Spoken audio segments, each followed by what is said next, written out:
Bueno, iglesia, ¿cómo está la iglesia esta mañana?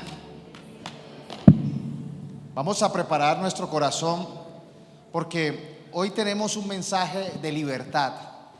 Hemos venido siendo dirigidos por el Espíritu Santo y creo que estamos en una serie acerca de la libertad. El domingo pasado hablamos de la libertad de la mentira, del engaño. No se dejen engañar. Recuerden que hablamos del engaño que las personas tienen acerca de Dios, del engaño que tienen hacia sí mismos y del engaño de la religiosidad. Y hoy vamos a hablar de una libertad muy necesaria, y es la libertad de nuestra mente. Necesitamos nosotros ser libres de todo pensamiento, de toda afección emocional, de toda idea equivocada, de toda identidad confundida. Y realmente hoy ese va a ser el tema. Así que yo les pido que oremos para que no sea solamente una palabra que quede solamente en el intelecto, sino que sea una palabra que transforme, una palabra que traiga libertad. Así que prepara tu corazón, escucha esta prédica y no solamente escúchala, pídele al Señor que traiga libertad para tus pensamientos. Amén. Padre, en el nombre de Jesús, venimos en esta mañana, Padre, a pedirte libertad, a pedirte sanidad, a pedirte transformación, conversión. Queremos, Señor, alcanzar tus propósitos. Queremos que se haga tu voluntad buena, agradable y perfecta en cada una de nuestras vidas, en la iglesia. Que podamos alcanzar los propósitos en el poderoso nombre de Jesús. Trae sanidad, trae libertad. Ministra, Señor, nuestros corazones, ministra nuestra mente. En el nombre poderoso de Jesús declaramos libertad. Amén y amén. Dale un aplauso al Señor.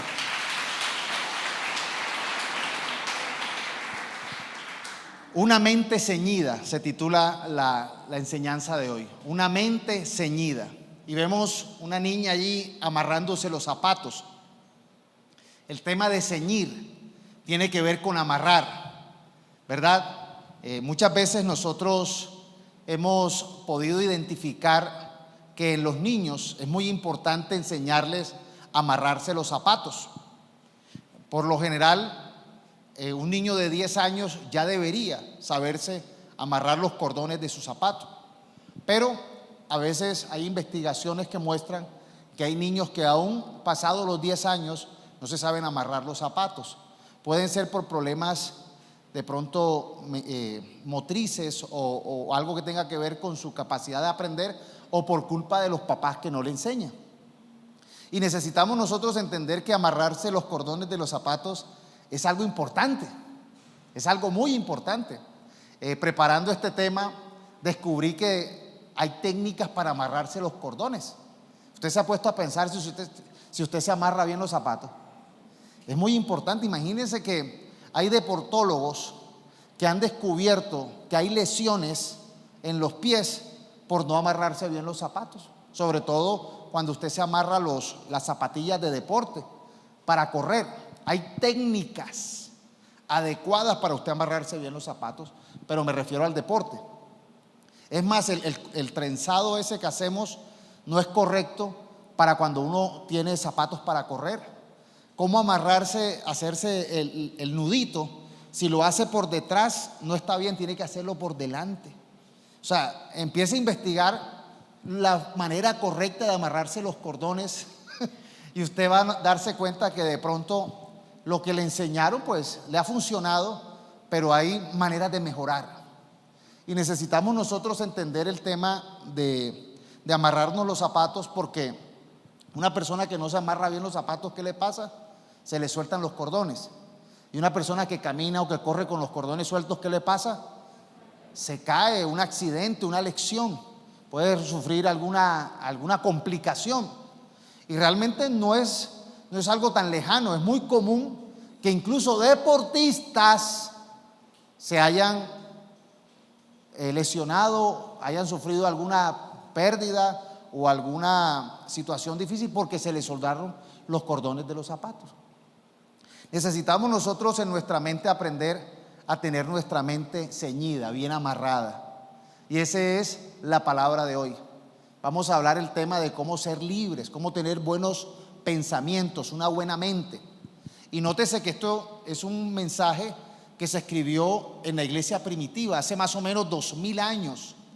Hace más o menos 2000 años se escribió este mensaje, y obviamente el tema de la mente es un tema novedoso para el ser humano, porque a finales del siglo XIX se empezó a fundamentar las bases de la psicología, o sea, prácticamente la era moderna. Pero nosotros hemos visto que el Señor nos habla desde hace más de 2000 años la importancia de tener una mente saludable. Y necesitamos nosotros pedirle a Dios tener una mente saludable. Es más, una de las consecuencias y de los problemas que ha dejado la pandemia es un problema de salud mental. La salud mental es algo grave, es algo que realmente no están dando abasto las clínicas. Hay lugares donde se necesita que haya mucho terapeuta o mucha medicina, mucha persona profesional para poder sanar la mente.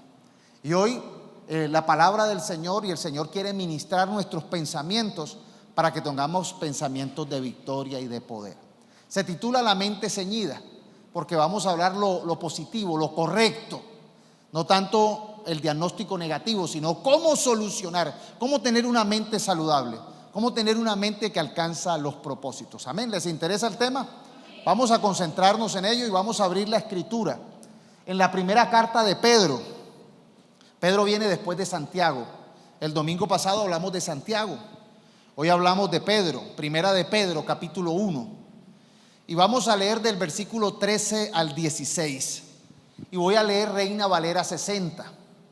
Porque en Reina Valera 60 está la analogía antigua, que de pronto se pierde cuando se pasa a versiones modernas. Voy a leer la versión antigua y leemos la versión nueva, pero vamos a trabajar con la versión antigua. Primera de Pedro 1, 13 al 16, versículo 13 al 16. Dice: por tanto, esto es Reina Valera antigua, Reina Valera del 60. Se titula Llamamiento a una vida santa. Hay una relación entre la salud mental, entre una mente saludable y la santidad. Por tanto, ceñid los lomos de vuestro entendimiento. Y ahí es donde la versión antigua nos habla de un tema que usted dice: ¿cómo así que ceñid los lomos del entendimiento? Ahí es donde vamos a trabajar hoy, inicialmente. Entonces, primero dice: ceñid los lomos de vuestro entendimiento. Diga: ceñid los lomos de vuestro entendimiento. Ahorita le explico mejor. Segundo, sed sobrios. La palabra es más fácil, ¿verdad? Sed sobrios. Tercero, y esperad por completo en la gracia que se os traerá cuando Jesucristo sea manifestado. Eso es esperanza, esperad. Esperanza. Diga: esperanza. Y lo cuarto es ser obedientes como hijos. Dice: como hijos obedientes, no os conforméis a los deseos que antes teníais, estando en vuestra ignorancia, sino como aquel que os llamó es santo, sed también vosotros santos en toda vuestra manera de vivir, porque escrito está: sed santos porque yo soy santo. Logramos entender algo, aunque está en una versión antigua, ¿verdad? La versión moderna que usamos mucho acá dice lo siguiente: así que preparen su mente para actuar. Se saltó el tema de ceñir los lomos, ¿verdad? Y lo simplifica con: preparen su mente para actuar y ejerciten el control propio. Sustituyó sed sobrios. Pongan toda su esperanza, esto me gusta, pongan toda su esperanza en la salvación inmerecida que recibirán cuando Jesucristo sea revelado al mundo. Por lo tanto, vivan como hijos obedientes de Dios. No vuelvan atrás a su vieja naturaleza, a su vieja manera de vivir, con el fin de satisfacer sus propios deseos. Antes lo hacían por ignorancia, pero ahora sean santos en todo lo que hagan, tal como Dios, quien los eligió, es santo. Pues las Escrituras dicen: sean santos porque yo soy santo. Primer punto, hablamos de que es necesario tener una mente ceñida. La imagen que les mostré al principio era una niña amarrándose los cordones. Es una analogía que podemos traer al hoy con respecto a ceñir los lomos. ¿Cuál es la relación antigua? Antes, en la época de Jesús, los orientales, los de Medio Oriente, usaban las túnicas. Las túnicas eran vestuarios holgados, eran como especie de batas que tenían como ciertas faldas y eran holgadas. Este vestuario pues muy fresco, muy cómodo, pero tiene un problema, esa holgadez, que era holgado. ¿Y qué pasa cuando tú tienes un vestuario holgado? De pronto nosotros los hombres hoy tenemos pantalones justos, tenemos camisas y ropa ceñida, pero antes la ropa no era ceñida, era más bien holgada. La ropa holgada tiene problemas para cuando vas a trabajar. Entonces, para las personas que eran pescadores, aquí está hablando Pedro. Pedro era un pescador. En un barco que tiene dimensiones pequeñas, que de pronto tienen situaciones con anzuelos, con troncos, con otros compañeros, donde otro compañero te pise la túnica, donde se te enrede la túnica en un anzuelo, en una cuerda, puede ocasionar un accidente. Cuando usted ve el Evangelio, Juan, por el capítulo 21 de Juan, el versículo 7, nos habla cuando Pedro negó a Jesús. Pedro entonces se va a pescar. Y cuando usted ve el versículo 7, ¿cómo encuentran a Pedro? Pedro estaba semidesnudo, dice. Se había quitado la túnica, se había quedado de pronto con la túnica interior o con un mini pantalón allí. Y él estaba pescando, estaba semidesnudo. Y cuando ve a Jesús, pues no sabía que era Jesús y dice, no han pescado nada, tiren hacia el otro lado la red. Dicen, es Jesús. Entonces él se pone la túnica y va al encuentro con Jesús. Era muy normal de los pescadores, de los mineros y de los que practicaban la guerra, de los soldados, tener que aprender a ceñirse los lomos, que era como ceñirse la ropa. Entonces allá hay una imagen de cómo era que se ceñían. Como tenían una túnica, ellos cogían el centro, se lo amarraban, se lo recogían, se lo amarraban, se lo ceñían al cinturón y ahí quedaban como si tuvieran una pantaloneta o una bermuda. Ya no quedaba holgado la ropa, ya no quedaba allí suelto. Hoy en día lo podemos comparar como el que anda con los cordones sueltos. ¿Cuál es el peligro de los cordones sueltos?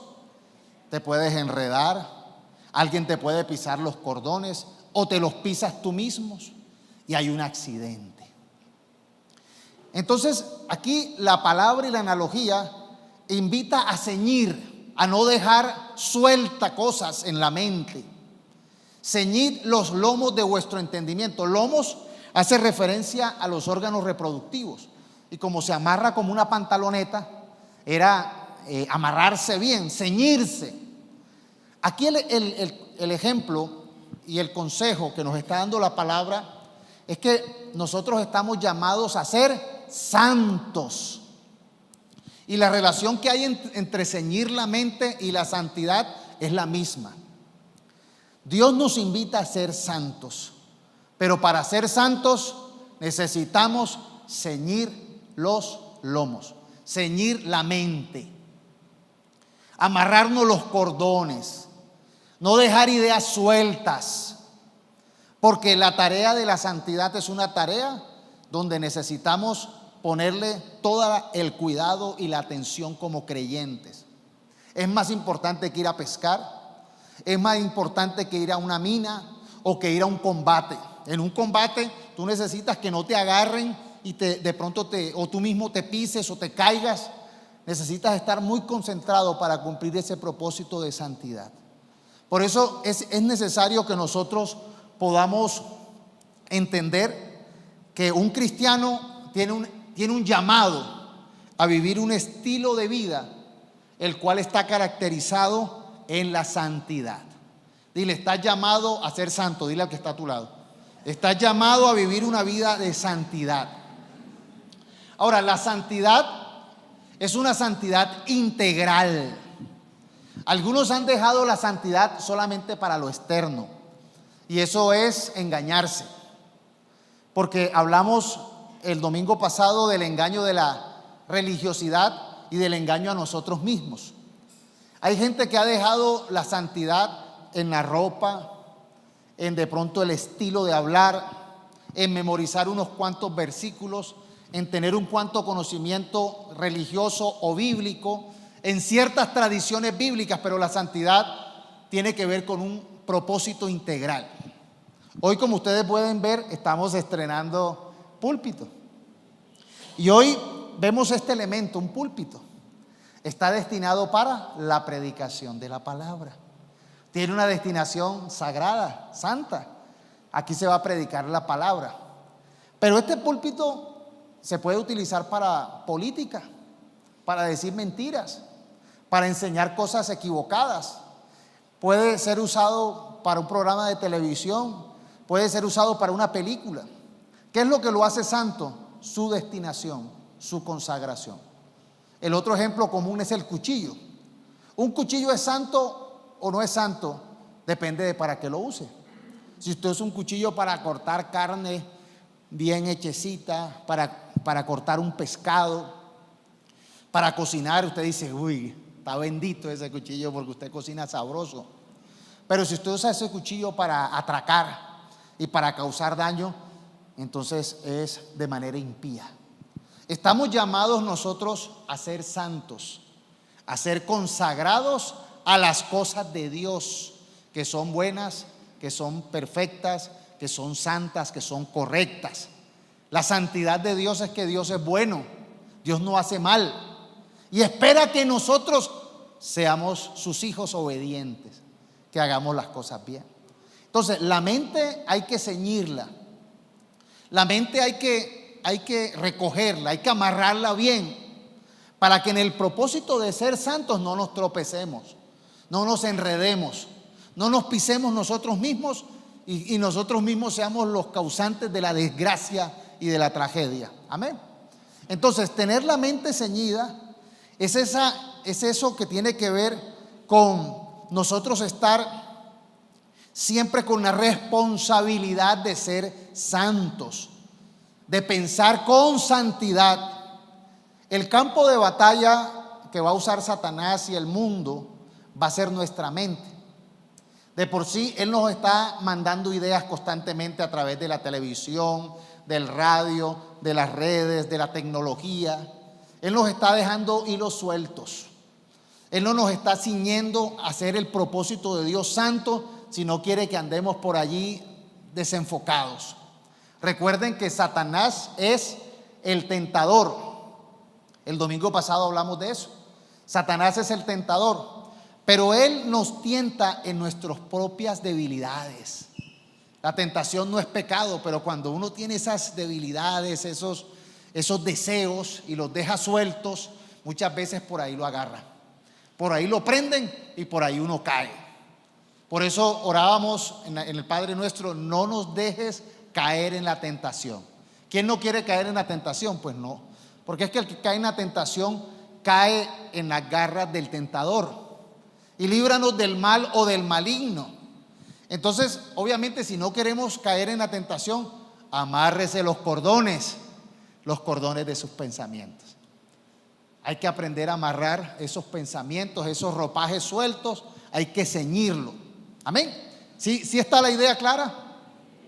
Entonces nosotros necesitamos comprender que los pensamientos que no están ceñidos, que no están amarrados, pueden ser un grave peligro, como andar con los cordones sueltos, ¿verdad? Uno ve un niñito que empieza a correr, espérate, tiene los cordones sueltos, es un grave peligro. Entonces, no tener los pensamientos y la mente ceñida es un peligro, porque uno va a correr, uno va a avanzar. ¿Cuántos no queremos correr para alcanzar los propósitos? ¿Cuántos no vamos a avanzar para alcanzar los propósitos? Todos vamos a alcanzar, todos queremos correr, pero amárrense bien los cordones, cíñanse los pensamientos, porque el desorden puede dominar nuestros pensamientos, puede dominar los afectos.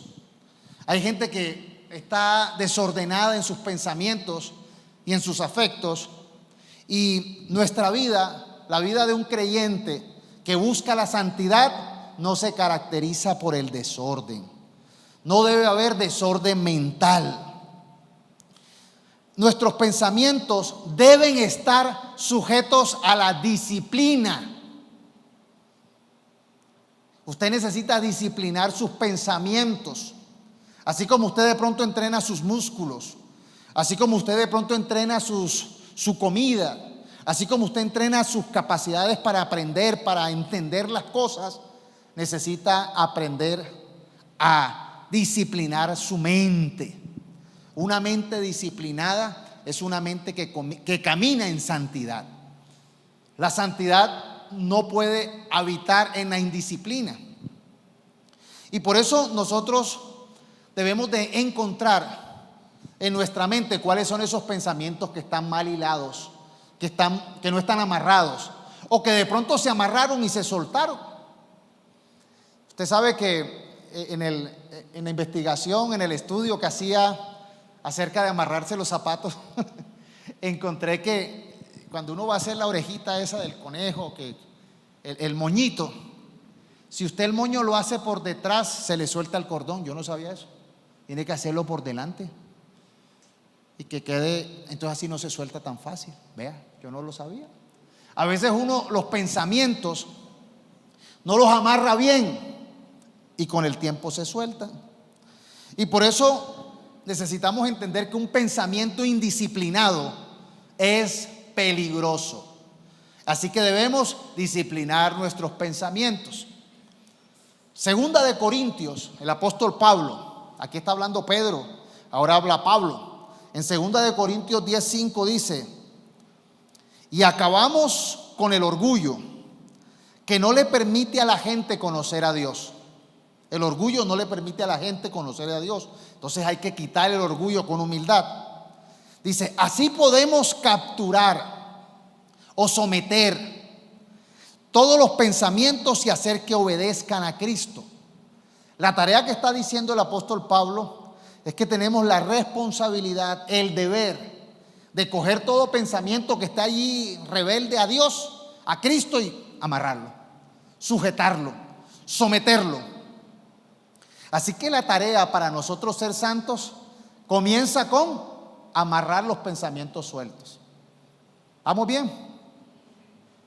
La idea de capturar y someter estos pensamientos es muy importante. Si no lo hacemos, nos puede llevar a desastres, a tragedias. Vea, hay pensamientos de personas sueltas que se enredan en la pornografía. Y hay gente que queda enredada en la pornografía. Hay gente que queda enredada en la inmoralidad. Hay gente que queda enredada en una mala identidad. Hay gente que no sabe ni quién es. Entonces este mundo dice: no, tú puedes ser L, F, B, H, Q, R, cualquier letra. Y la gente se cree eso y se enreda. Hay gente que se enreda en sus propósitos. ¿Por qué? Porque su identidad no es conforme a lo que Dios dice que son, sino a lo que el mundo dice que es. Por eso el domingo pasado hablamos la importancia de saber de dónde eres y de dónde vienes. Este mundo dice que algunos vinieron del mono, o sea, de los animales. Otros dicen que vinieron de una explosión. Usted es el producto de una explosión. Cuando la gente cree eso, la gente no tiene identidad, o tiene una identidad de animal. Pero la Biblia, ¿qué dice? ¿Qué es lo que nos interesa a nosotros? La Biblia dice que somos imagen y semejanza de Dios. ¿De dónde venimos? De Dios. Nuestra identidad está en Dios. Y Él nos dio su palabra para estructurar pensamientos, para estructurar procesos, para alcanzar los fundamentos para la victoria de acuerdo al plan de Dios. No es para todo el mundo, es para el que quiere seguir el plan de Dios. Hay gente que quiere vestirse como este mundo, están enredados, y por eso mucha situación de lo que el mundo ofrece. Jesús dijo que Él vino a darnos una vida abundante, pero en este mundo vemos al ladrón que tiene el propósito de robar, matar, destruir, de quitarnos los propósitos. Entonces nosotros necesitamos entender que Satanás y el mundo quiere que tengamos los pensamientos sueltos, que la gente ande con los cordones sueltos, con la ropa suelta, para enredarlo, para que sea fácil la captura. Pero nosotros, dice la Escritura, debemos estar con el pensamiento ceñido, recogiendo aquellos pensamientos. Es más, hay personas que de pronto han dejado sus pensamientos sueltos y han sufrido heridas, fracasos, traiciones, traumas, y eso lo tiene enredado. Entonces esas situaciones del pasado lo que hacen es que traen aflicción, depresión, angustia. A veces traen pensamientos suicidas porque la gente se siente capturada. Y el Señor vino a traer libertad. Él no sabe, Él quiere darnos libertad. Y la libertad no solamente es física de una cárcel, sino Él vino a libertar a los cautivos que están cautivos en su mente. Necesitamos revisar qué hemos dejado suelto que nos tiene cautivos.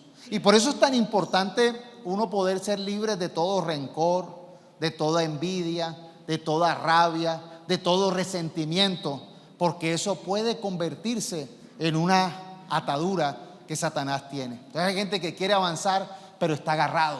Hay gente que quiere moverse, pero está preso, está cautivo a situaciones mentales. Y el Señor quiere traer libertad. Amén.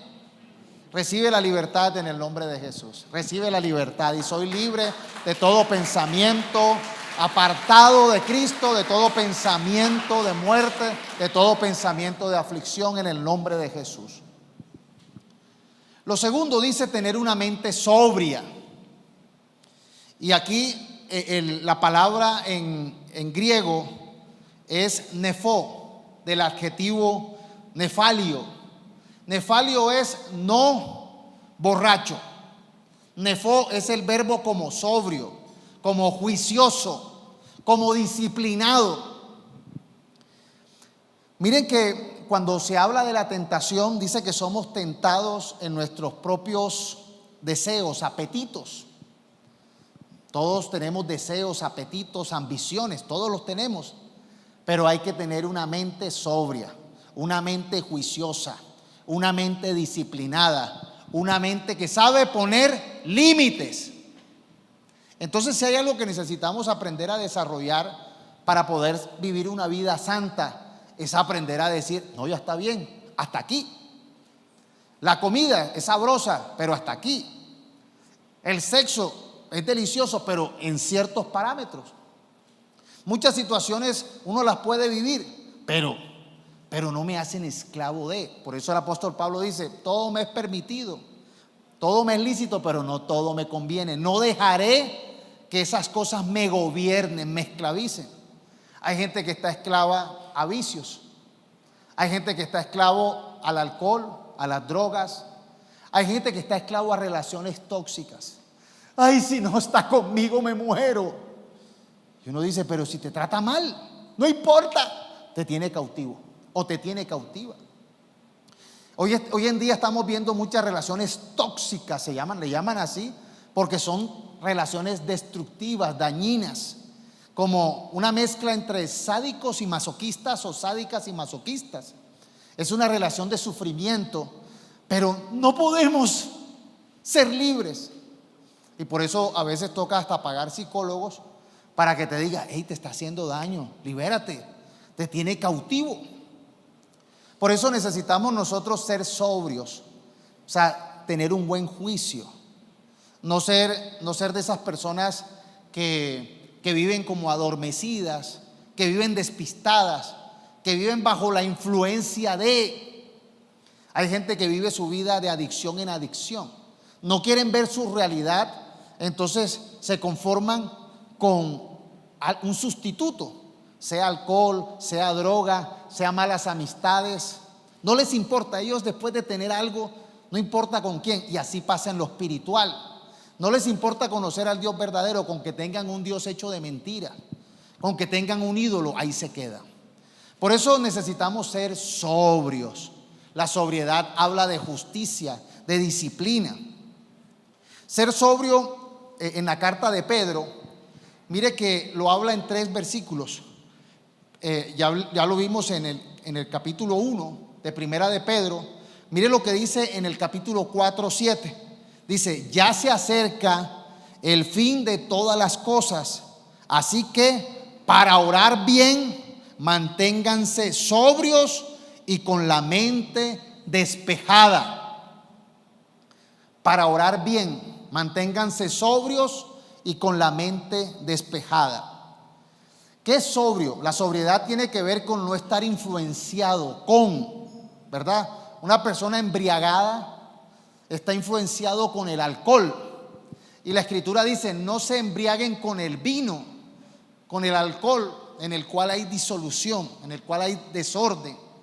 Dice más bien: sean llenos del Espíritu Santo. Necesitamos nosotros entender que esta vida nos quiere embriagar, nos quiere llenar de lujuria, de pasiones desenfrenadas, de temores, de angustias, de ansiedades. Este mundo es así. Cuando usted va a comprar algo, la gente dice: hasta hoy, última oportunidad. Y uno: ay, es que hasta hoy, o toma la decisión hoy o pierde la oportunidad. Uno: ay, sí, lo compro a 20 cuotas. Una decisión absurda. Y este mundo te anda bombardeando constantemente para que tomes decisiones equivocadas. Y por eso necesitamos nosotros tener mucho cuidado de mantenernos siempre sobrios. Porque muchas veces las emociones nos llevan a caer en la tentación. Hay otra palabra que llaman de ser sobrio, y es una palabra laboral, que es tener la mente fría. Tenga la mente fría. ¿Qué es tener la mente fría en el mundo laboral? Cuando llega una situación de calamidad, de angustia, usted no toma una decisión emocional, sino racional. Eso es tener la mente fría. Ayer en el ayuno que dirigió mi hermano Jorge, nos compartía acerca de que estamos en tiempos de pronto de angustia. Estamos en tiempos donde muchos están preocupados con el tema del país, con el tema de las elecciones. Eso ha generado problemas. Hay peleas familiares por eso, ¿verdad? Hay debates. Uno se angustia, uno se preocupa. Aparte de eso, hay preocupación por la economía. Hay gente que dice: necesito producir. Hay gente que está preocupado con las estadísticas, con la inflación. Hay gente que está preocupada con la salud. Todavía venimos saliendo de una pandemia, que todavía viene la ola de la pandemia. Eso genera ansiedad, preocupación. Pero ayer en el ayuno, la dirección que estaba dando mi hermano Jorge era: comencemos a adorar a Dios. Y mire la solución: adorar. Adorar te hace tener la mente fría, te hace tener la mente sobria, porque tú de pronto llegas alcoholizado. Es la analogía del alcohol, pero no de alcohol, sino de preocupaciones. Llegas embriagado de angustias. Llegas con una información de pronto que te tiene al borde de la histeria, como decía el Chapulín Colorado: que no panda el cúnico, que no cunda el pánico, era. No se la sabían, era. O sea, él lo decía al revés: que no cunda el pánico. Hay gente que llega con el pánico, y él decía: que no panda el cúnico. Y hay gente que llega con esa falta de sobriedad. Y uno a veces llega: Señor, por favor. A veces hay gente que dice: pastor, necesito una consejería urgente, porque la situación es realmente a veces grave, pero a veces no tanto. ¿Por qué no tanto? Porque cuando tú inicias tu oración adorando a Dios, la adoración, por lo menos el Salmo 145, la adoración que es: cuán grande eres tú, creador del cielo, de las estrellas, de todo lo que existe. Para ti no hay nada imposible, para ti no hay nada difícil. Mire esa adoración de los salmos. Lo otro que habla de la adoración, y tú tienes misericordia. Tú escuchas a tu pueblo que clama. Tú amas a tu pueblo que te busca. Y cuando uno empieza a decir esta adoración, cuando llega uno a contar su problema, uno lo ve chiquitico, porque ya ha adorado al Señor. Uno está ya tranquilo. Uno está en el descanso de que Dios está al control de. Pero cuando uno no está consciente de adorar a Dios, entonces uno dice, ay, ¿y si Dios no está aquí? ¿Y si Dios no me escucha? ¿Y si Dios no está atento? Pero cuando uno empieza a adorar y empieza a declarar esos salmos que hablan del Dios que ama, del Dios que nos tiene misericordia, del Dios que atiende, del poder que tenemos en el nombre de Jesús, entonces uno ve el problema pequeño. Y por eso, como dice la frase, no le digas a Dios qué tan grande es tu problema, dile a tu problema qué tan grande es tu Dios. Y eso va a empezar a cambiar tu mente. Ya empiezas con una mente de sobriedad, con una mente tranquila. Lo contrario a la sobriedad es una palabra que de pronto no usamos mucho. Yo no la conocía mucho. La intemperancia. ¿Quién sabe lo que es la intemperancia? Levante la mano. Nadie sabe lo que es la intemperancia. Bueno, no la conoce nadie. Una mente controlada, una mente sobria, es lo contrario a una mente de intemperancia, una actitud de intemperancia. Y cuando yo voy al diccionario, dice, la actitud de intemperancia es una actitud de una persona inmoderada, que no tiene mesura, que es excesiva. Oiga esta palabra, desmadrado, dice el diccionario. Yo le añadí, hay una palabra y que relocos, papi, relocos. ¿Te has oído esa frase? Esa gente que es reloca, que es estallada, que uno dice, peligrosa esa gente que actúa, o sea, es la gente cariada. Hay un refrán que dice que bobo cariado, o sea, la gente actúa conforme a lo que le digan. Y ahí es el problema, nosotros no podemos ser cariados, relocos, desmadrados, intemperancia, ya saben. Tú eres tú actúas con intemperancia. Uno dice, ¿cómo? Desmadrado.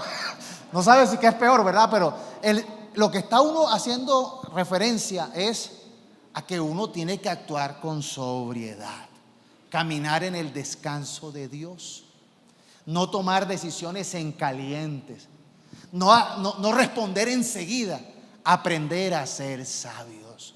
Déjame y oro, déjame y lo consulto con la almohada es la oración. Déjame y escucho primeramente qué dirección me da Dios. Y ayer hablábamos en nuestra oración de buscar la revelación de Dios para tomar decisiones. Muchas veces respondemos rápido, pero no acertadamente.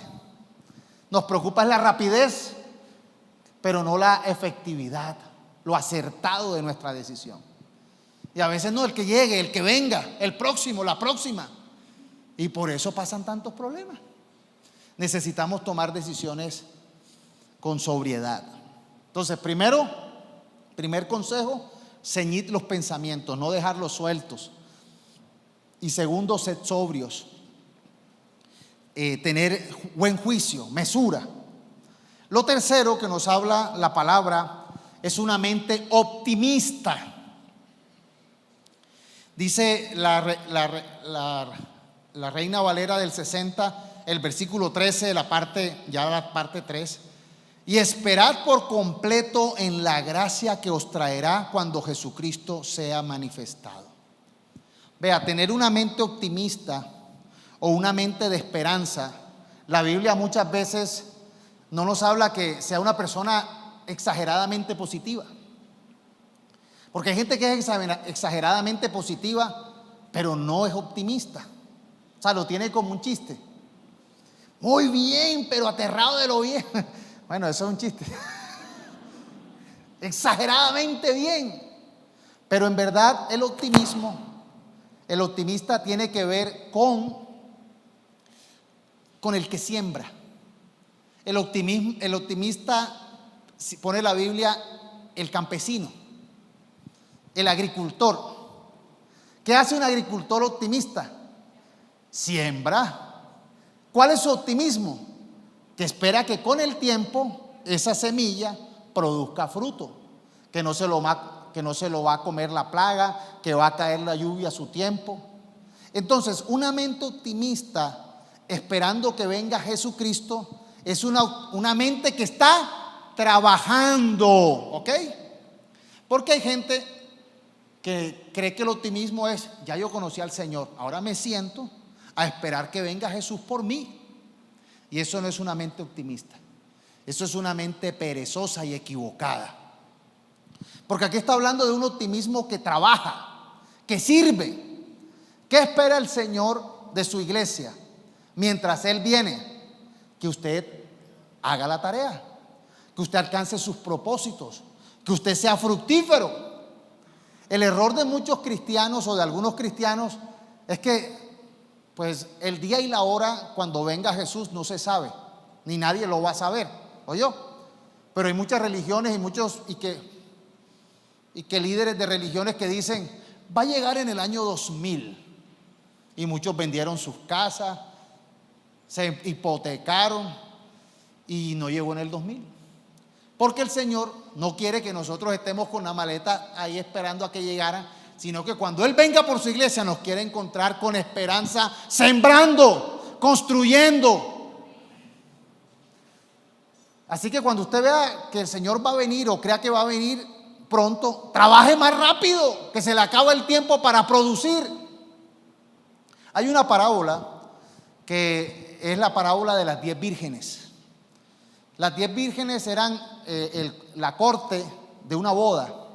Las que hacían esas las damas de honor de una boda, ¿verdad? Todavía se usan damas de honor y damos de honor que hacen las entradas, que ponen espadas o que ponen, o sea, todo en la parte del proceso de la boda hay damas de honor. Entonces eran 10 damas de honor que en esa época llevaban las lámparas, eran pues la iluminación.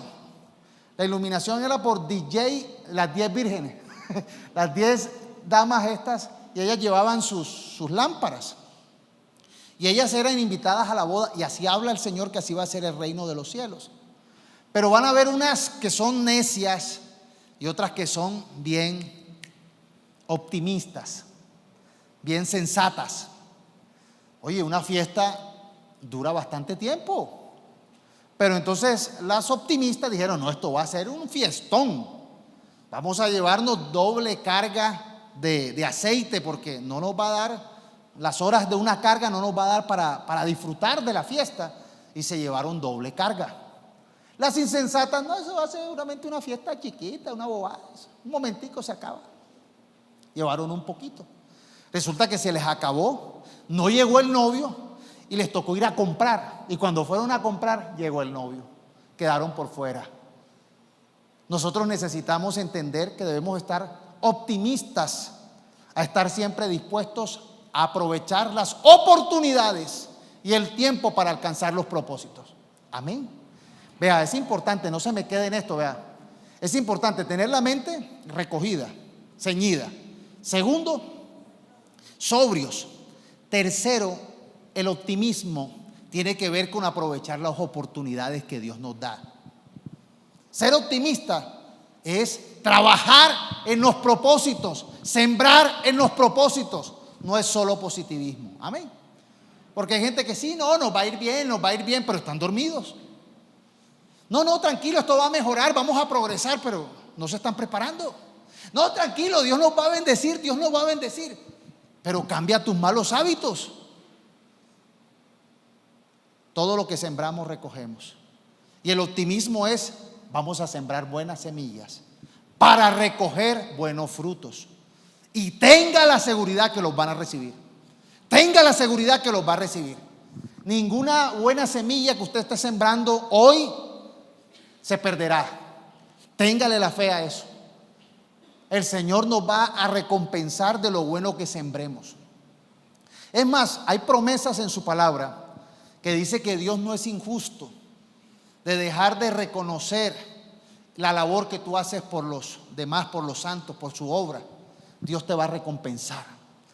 Y a veces nosotros en esta vida queremos sembrar para que la persona nos retribuya, pero a veces vamos a sembrar en personas que quien nos retribuye es el Señor. Así que sigue sembrando, sigue siendo generoso. Este es un tiempo para oportunidades. Este es un tiempo para oportunidades. Cuando tú veas la situación como más caótica, más difícil, siembra el doble. Siembra el doble, porque Dios te recompensa en la fe. Eso es un secreto que tengo yo, y yo lo he aplicado. Cuando las situaciones están difíciles, inciertas, siembra el doble, sirve mejor, esfuérzate por dar más, que Dios está viendo eso. Quien te recompensa es el Señor. Quien nos recompensa es el Señor.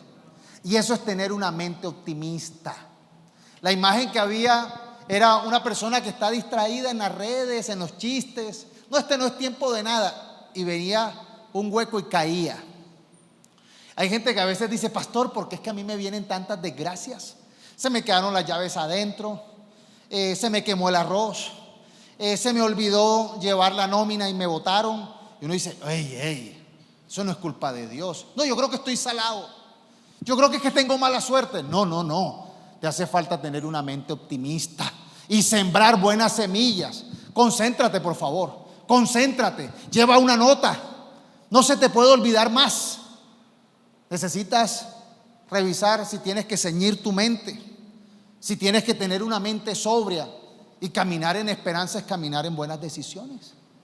Porque es que hay gente que es desgracia tras de: ay, pastor, es que estoy tan problemado, tengo tanto problema, no pagué el seguro del carro, y por estar pensando en el seguro del carro me estrellé. Y uno: Dios mío, ¿este a dónde va a llegar? Concéntrese, hermano, concéntrese. Tenga esperanza.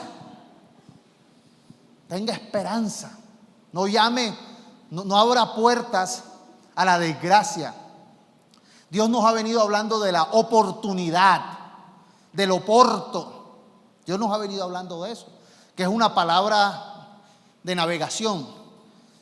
Cuando los barcos, algunos barcos necesitaban antes poder llegar al puerto, necesitaban esperar la oportunidad de que subiera la marea.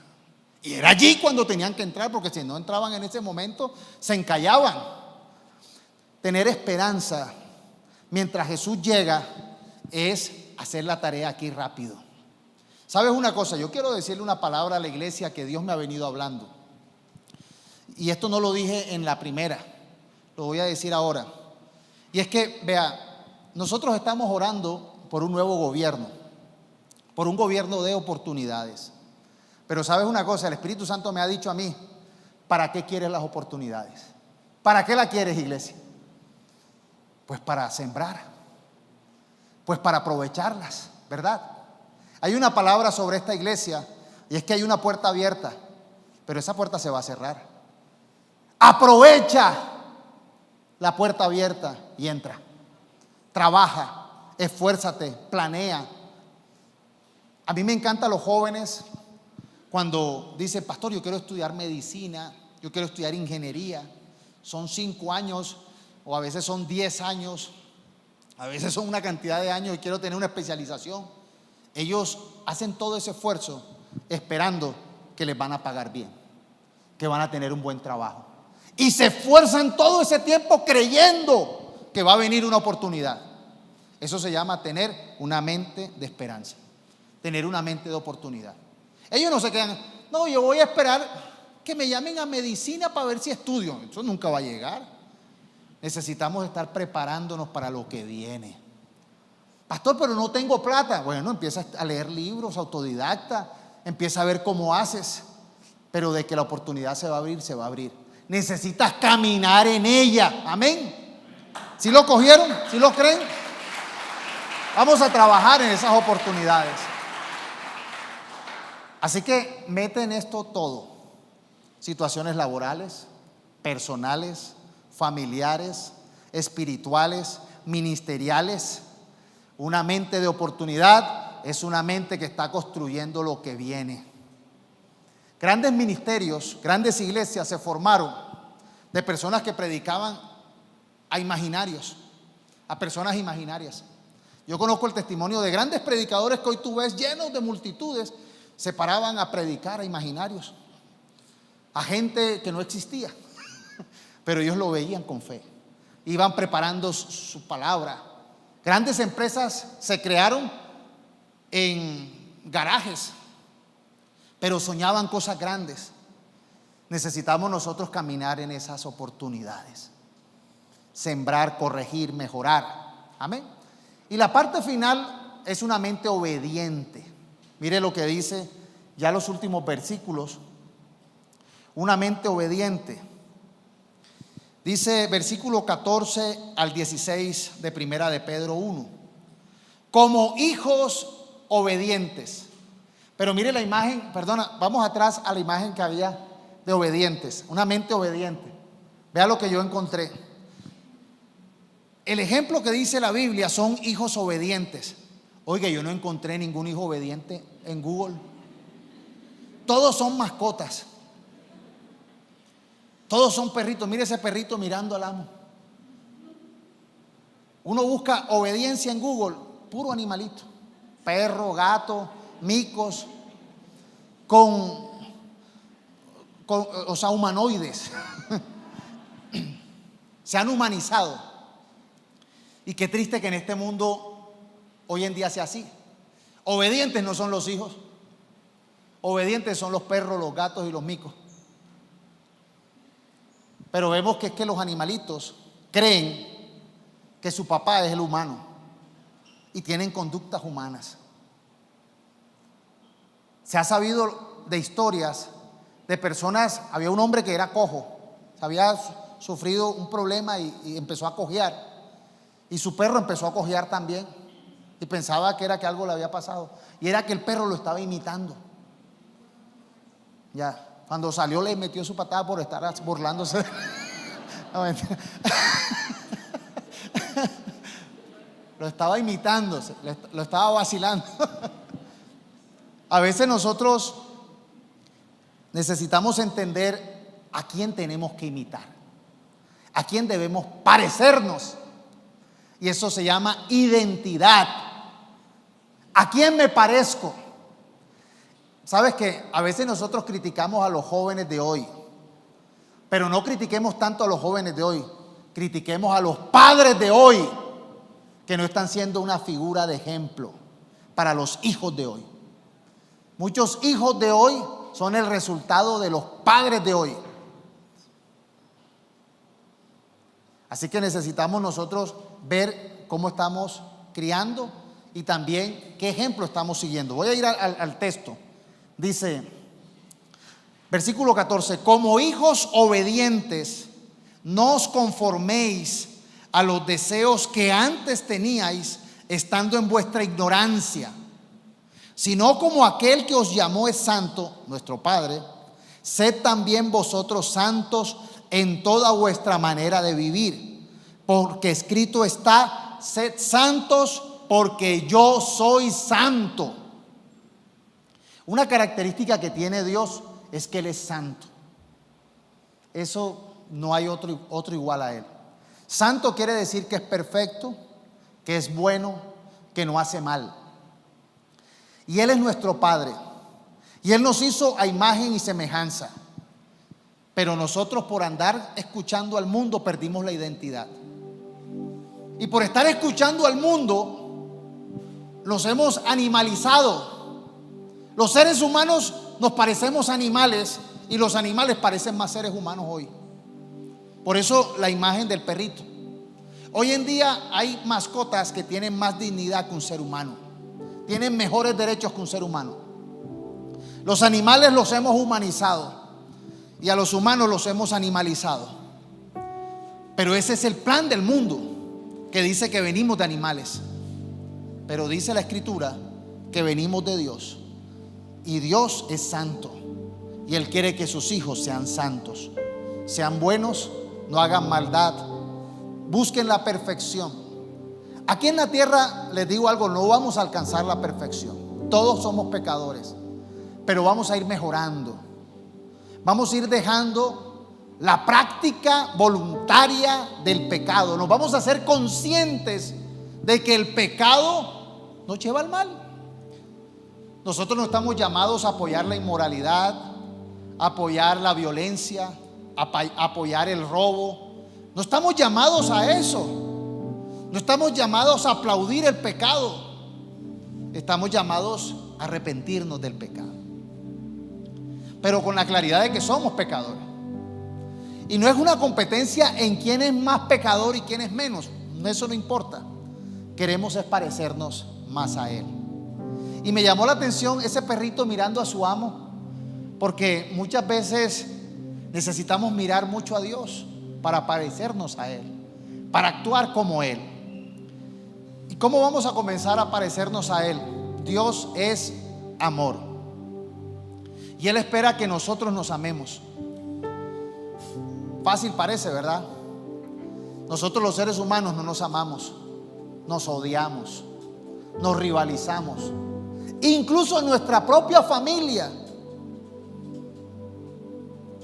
Los padres conocen los hijos cuando envejecen, los esposos conocen sus parejas cuando se divorcian. Habían varias frases de eso, pero no recuerdo qué más seguía. Y dice, y uno conoce a los cuando votan. Necesitamos nosotros entender que sin Dios no tenemos identidad, y Dios nos invita a que seamos santos. La santidad comienza con amarrar nuestros pensamientos, con ser sobrios, con tener optimismo, pero con tener esa actitud de ser santo en nuestro interior. ¿Y cómo somos santos en nuestro interior? Amando. Dice, una característica, dice la palabra, identificará que ustedes son mis discípulos, y es que se aman unos a otros. Y no solamente amarnos, a veces nos cuesta amarnos a nosotros, a veces nos cuesta amarnos en la casa, ¿verdad? O nos amamos en la casa, pero con el tío y con los primos no tanto. A veces nos cuesta amarnos aquí. Ahora hay que amar a Medellín, hay que amar a Antioquia, hay que amar a Colombia. Necesitamos amarnos, amar a Dios primeramente, amar a los demás y amarnos a nosotros mismos con una correcta identidad. No venimos para ser animales, no vinimos como accidente, vinimos a tener una nueva identidad en Cristo. Y algunos dirán, pastor, usted no sabe quién fue mi familia, usted no sabe de quién soy hijo yo. No importa. No importa si tu familia aquí en la tierra fue un mal ejemplo. Hoy en día puedes nacer de nuevo cuando miras al cielo y dices, el creador de todo esto es mi papá, y Él me llama a ser santo, y Él nos llama a ser santos. Él nos llama a amar, a servir. Bástele, Jesús dijo, bástele a su discípulo parecerse a su maestro. Ya el Señor nos llama sus hijos cuando nosotros hacemos sus propósitos, cuando tenemos esa identidad de amor, de ayudar al otro. Miren que los hijos del diablo, Jesús dijo, los hijos del diablo dicen mentiras, hacen maldad, odian, pero los hijos de Dios aman y cumplen su voluntad. Yo estoy orando para poder nosotros ser verdaderos hijos de Dios, y lo vamos a hacer con una mente ceñida, amarrándola, sanándola, con una mente sobria, una mente fría, pero fría en el buen sentido, con una mente optimista y con una mente obediente, a ser santos. Vamos a ser santos. El pecado nada bueno nos deja, así que cancelemos el pecado. Por eso dice Filipenses 4:8, por lo demás, hermanos, todo lo que es verdadero, todo lo honesto, todo lo justo, todo lo puro, todo lo amable, todo lo que es de buen nombre, si hay virtud alguna, si hay algo digno de alabanza, en eso pensad. Vamos a cambiar nuestros pensamientos por pensamientos buenos, pensamientos de bondad. Vamos a sacar de nuestra mente todo cáncer de pecado, toda contaminación, todo virus de maldad. Y vamos a sacar de nuestra mente esos pensamientos de muerte, de odio, de rencilla. Vamos a amar. ¿Cuántos quieren amar? Padre, mira nuestra necesidad. Hemos escuchado tu palabra, hemos predicado tu palabra, y en el nombre de Jesús pedimos que esta palabra se haga una realidad en esta iglesia. Pedimos, Señor, que transforme nuestros pensamientos, que tengamos pensamientos libres, pensamientos saludables, que tengamos, Señor, unos pensamientos sobrios, optimistas, y que tengamos unos pensamientos de santidad. Trae santidad a nosotros y permítenos que nos ocupemos, que nos esforcemos por ser más santos. Ayúdanos a ser santos.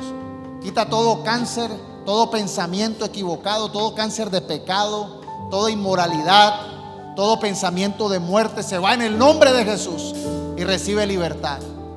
Declara con tu boca: recibo libertad. Declara: recibo libertad en el nombre de Jesús. Una mente nueva, una mente renovada, y llénate del Espíritu Santo. Dale un aplauso al Señor.